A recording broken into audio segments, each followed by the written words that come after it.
Hello दोस्तों, स्वागत करता हूं मैं आप सभी लोगों का मेरे यूट्यूब चैनल में, जिसका नाम है क्रीपी रियल हॉरर स्टोरीज़। तो दोस्तों, आज की ये जो कहानी है ये नरेश जी की है। चलिए कहानी मैं आपको उन्हीं के ही नज़रिए से सुनाता हूं। मेरा नाम नरेश है और ये जो घटना मैं आज आप सभी लोगों के साथ शेयर करने जा रहा हूं, ये घटना मेरे साथ सन 2018 में घटी थी। दरअसल जिस कंपनी में मैं उस टाइम पे काम किया करता था, मेरी जो शिफ्ट थी वो होती थी दोपहर 1 बजे से लेके और रात के 10 बजे तक की मेरी शिफ्ट हुआ करती थी। और उस टाइम पे क्या था, जब मेरे साथ ये घटना घटी थी, जिस रात ये मेरे साथ घटना घटी थी, ये शुक्रवार की रात की बात है। क्योंकि सैटरडे संडे जो होता था वो मेरी छुट्टी हुआ करती थी और मैं फ्राइडे की रात को ऑफिस करके जो है अपने घर निकल जाया करता था। मेरे पास बाइक थी तो मैं डेली में अप डाउन तो नहीं कर पाता था, इसलिए मैं जो है रूम लेके रहा करता था और अपने बाइक से मैं फ्राइडे की रात को काम करके जो है वो घर निकल जाया करता था। तो मेरा घर जो था वो ऑफिस से, जैसे मैंने बताया, 80-85 किलोमीटर की दूरी पे मेरा घर है। तो लगभग मैं 12 सवा 12 के बजे के करीब तक मैं अपने घर पे जो है पहुंच जाया करता था। तो जिस रात मुझे निकलना था, मतलब फ्राइडे वाले दिन, हम लोग जो है काम कर रहे थे ऑफिस में।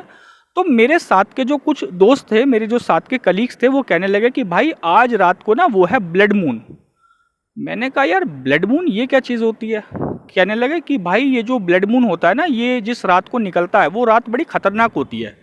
ब्लड मून वाली रात को क्या होता है, जो चांद होता है वो पूरा, एक तो पूरा गोल आकार में होता है, पूरा चांद दिखाई देता है और वो लाल रंग का होता है। तो इस रात में क्या होता है, इस वाली रात में जितनी भी नेगेटिव एनर्जी है, जितनी भी आत्माएं हैं, भूत प्रेत हैं, इनकी जो ताकत होती है ना वो काफ़ी ज़्यादा दुगनी हो जाती है, मतलब कई गुना उनकी जो है ताकत हो जाती है। तो इस रात को जो है तभी निकलना चाहिए जब बहुत ही ज़रूरी हो और किसी सुनसान जगह पे नहीं जाना चाहिए, ना ही अकेले बाहर जाना चाहिए। तो मेरे दोस्त मतलब इस तरीके से बातें बता रहे थे, मुझे लग रहा था यार ये पता नहीं कि कोई नई चीज़ अपनी तरफ से बोल के बता रहे हैं ताकि मेरे को डराने के लिए। तो मेरे जो दोस्त थे वो मुझसे कह रहे थे कि भाई एक काम कर, तू अभी रात को ना जाके और सुबह दिन में निकल जाना, चाहे 5-6 बजे निकल जाइयो। मैंने कहा नहीं यार, 5-6 बजे निकलूँगा, उससे बढ़िया मैं अब जाके लगभग 12 सवा 12 तक पहुंच जाऊंगा और अपने सुबह 7-8 बजे तक मैं सोऊंगा। तो मैंने उनकी जो है बात नहीं मानी।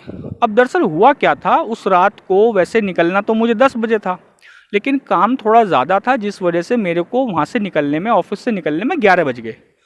तो जब मैं जा रहा था तो मेरे दोस्तों ने फिर से मेरे से कहा कि भाई एक काम कर, मेरी बात मान, अकेले मत जा, क्योंकि तेरे साथ कोई जाएगा भी नहीं और तुझे घर भी निकलना है, तो अकेले अभी मत जा, तू सुबह निकल जाइयो। मैंने कहा नहीं यार, मैं आराम से पहुंच जाऊंगा, मैं कोई पहली बार थोड़ी जा रहा हूँ, कोई फर्स्ट टाइम थोड़ी ना जा रहा हूँ फ्राइडे की रात को। तो मैंने उनकी बात को नज़रअंदाज करते हुए मैं बाइक लेकर निकल गया। अब मैं उस रात को जो था, मैं 11 बजे निकला था, मैं 1 घंटे पहले ही लेट हो चुका था और काम ज़्यादा होने की वजह से काम ख़त्म करने के चक्कर में मैं लगा रहा और मैंने खाना भी ठीक से नहीं खाया था। तो जब मैं 11 बजे करीब निकला और मेरे को रास्ते में जो है वो भूख लगने लगी, तो मैं एक साइड रोड किनारे एक ढाबे पे बैठ के जो है, लगभग 12 सवा 12 का समय रहा होगा, तो मैंने थोड़ा सा जो है खाना खा लिया ताकि रास्ते में जो है भूख ज़्यादा ना लगे। अब पता नहीं आगे रास्ते में खाना मिले ना मिले, तो मैंने सोचा कि यहीं पर मैं खा लेता हूँ। अब जब मैं खाना वाना खा के, मुझे ध्यान है मैं लगभग 12:30 या 12:35 पे मैं वहाँ से जब निकला, क्योंकि मैं ज़्यादा लेट करना भी नहीं चाह रहा था कि टाइम से मुझे घर पहुँचना था, ऑफिस से निकलने में भी मैं लेट ही हो गया था।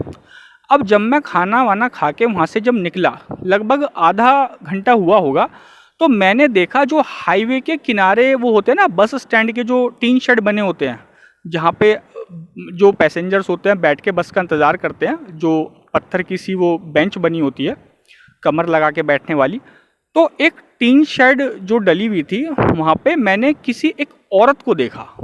तो जो मैं बाइक लेके आ रहा था, दरअसल क्या था, वो टीन शेड के पास में ही एक खंबा था, स्ट्रीट लाइट थी, उसकी लाइट की रोशनी में मैंने देखा वहाँ कोई औरत बैठी हुई थी जिसने जो थी सफ़ेद रंग की साड़ी पहन रखी थी।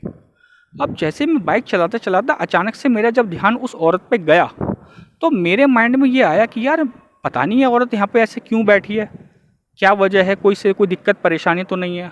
और मैं अच्छा खासा अपना सीधा रास्ता छोड़ के और मैं हाईवे के साइड में जो टीन शेड थी ना, वहाँ पे मैंने बाइक ले जाके रोक दी।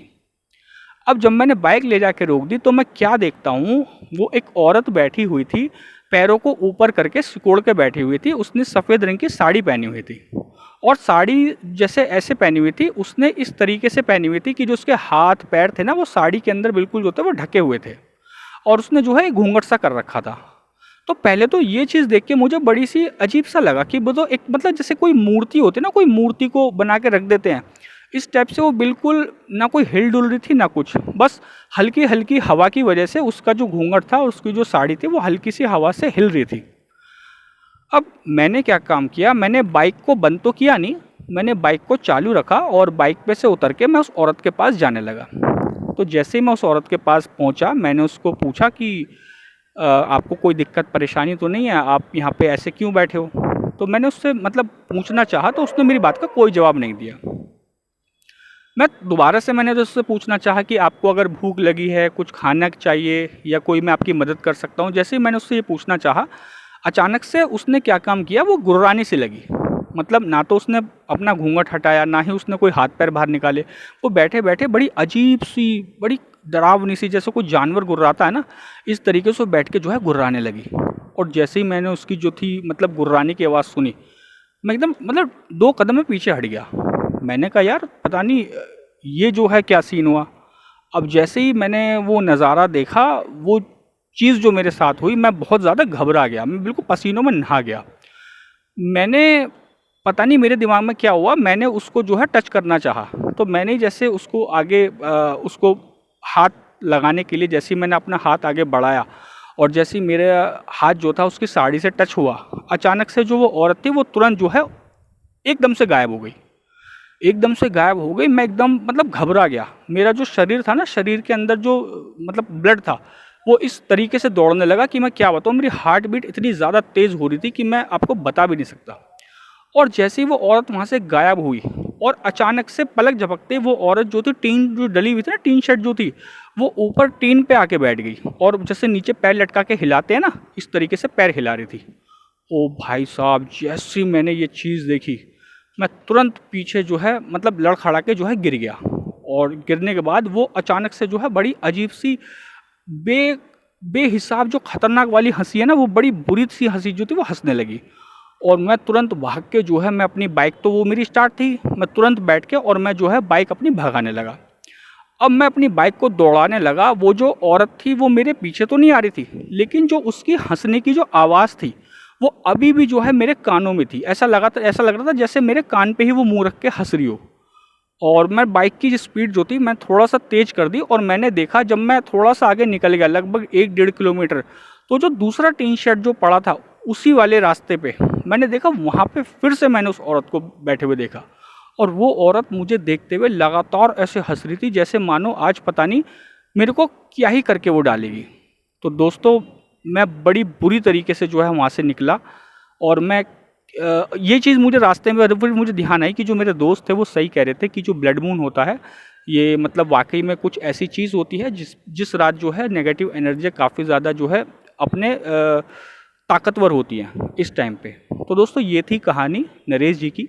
उम्मीद करता हूँ कि आपको कहानी पसंद आई होगी। अगर आपको हमारे चैनल पे अपलोड की हुई कहानियाँ पसंद हैं तो आप हमारे चैनल को सब्सक्राइब कीजिएगा, वीडियो को लाइक कीजिएगा, कमेंट कीजिएगा एंड शेयर कीजिएगा। थैंक यू दोस्तों।